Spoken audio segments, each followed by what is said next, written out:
are unforgivable for Luffy. Luffy says to him, "It's too late for apologies. That won't bring that dog's treasure back." Ugh. Ugh. That's why he came to clobber him. That's why he came to clobber Moji, and he does. He does. He beats the shit out of Moji and the lion, but that doesn't, like he said, doesn't bring back the dog's treasure. The store is completely burned down, and Nami sees this and says, "Pirates, they're all the same. They take away what's most precious and laugh." And then she gets very hostile with Luffy. Nami just sees pirates as inherently people who take and not people who give or protect. And I really don't think any of us can blame her for that, given her backstory, given the world in One Piece.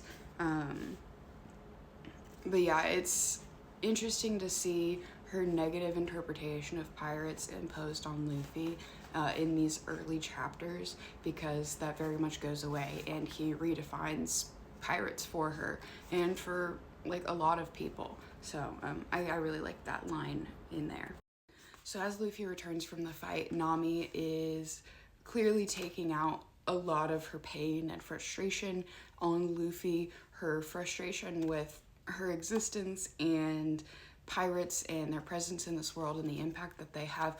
All of this is just being taken out on Luffy rather unjustly, but he's willing to take it.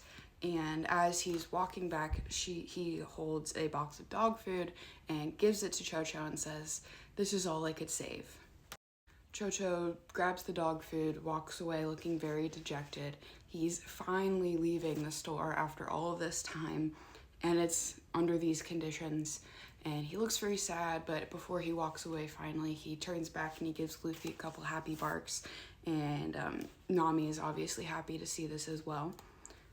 And she sees this and realizes that maybe she was wrong about Luffy, at least. Maybe she doesn't have to be wrong about pirates, but she was definitely wrong about Luffy. Luffy says, "Thanks, good luck to you too." And then the last thing we see is Buggy finding out that Moji was defeated. He says, "Ready my special Buggy balls. Tea time's over, kiddies. We're going to light up this town until there's nothing left."